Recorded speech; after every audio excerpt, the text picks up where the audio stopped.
is Talk of the Town, and now we get to talk a little bit about some history. I can't wait to introduce you to Katherine Seeber. She is with Coastal Discovery Museum, an archaeologist. So excited to have you. Thanks for joining us. Thank you for having me. So I want to start with the what it is that you do as an archaeologist for Coastal Discovery Museum. What does that job look like? It's a really fun job. So archaeology is the study of people using the things that people left behind, so the objects or the writing or anything that people left behind. So I sort of get to piece people together using anything that we can find, and so it's sort of like detective work a little bit.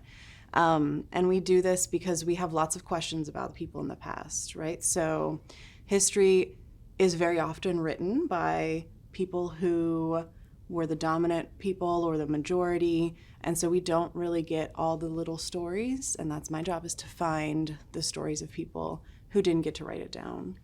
And so at Coastal Discovery, that is my job. We are looking for and spending time looking for the stories of people who haven't been as written about or as talked about. So that's my job. That's fascinating to me. I bet you love it.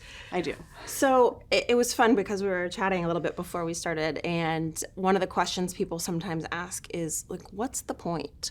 Why is it important to know about our history, and why does this place exist? Why does Coastal Discovery Museum spend time learning about history and discovering what was here? Mm-hmm. What is the point? It's a really good question. It's a really big question. I think about it like this. So most of us have moved here. I'm originally from West Virginia, not the Lowcountry.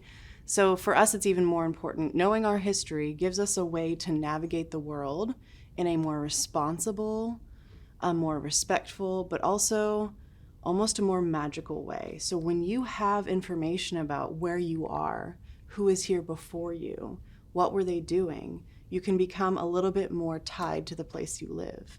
And I think that that's a really meaningful experience. A lot of people come here specifically for the ocean, for the feeling that you get here on Hilton Head. Sometimes we forget it because we live here, but that's the draw.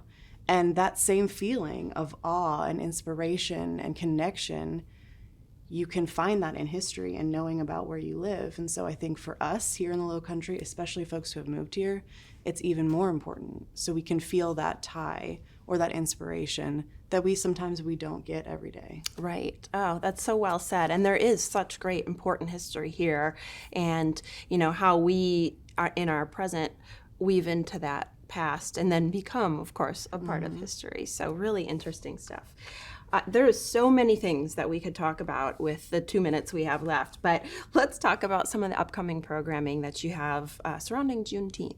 Yeah, so I am actually going to tie it to what we were just talking about for fun. So I'm going to give you a good example. One of the things that we are doing right now is on our social media platforms this month, we're going to be talking about and posting about history facts related to Gullah Geechee folks and Native Islanders, because it is June, the month of Juneteenth. Juneteenth is going to be a really big celebration this year. And so one of the things we're talking about is the vocabulary of the words that we use down here. If you have been here your whole life, you know that Okity is sort of a new invention, right? Okity did not exist here years ago. People that lived here in like the 30s, 40s, 50s, 60s, 70s often called it low bottom.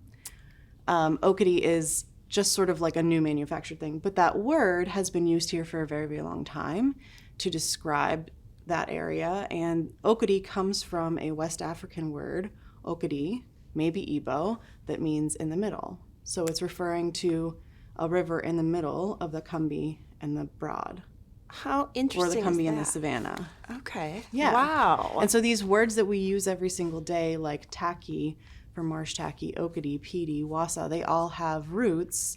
Sometimes they're West African, sometimes they're indigenous, and we're going to be posting about that on our social media this month in honor of Juneteenth and things like that. So that's one of the programs we're doing right now, is diving into everyday history about where we live. I'm going to have to start following you. And Yes. there's so much I don't know. I need to go spend more time with you all and learn some of these great things. Just today has been wonderful learning a few things from you. Really quick, I want to mention there are some summer volunteer opportunities for anyone interested in getting a little bit more involved. So just go to the website, check it out, learn more. Thank you for sharing some of this with us. Thank you for having me. I appreciate it. We'll be back here on Talk of the Town.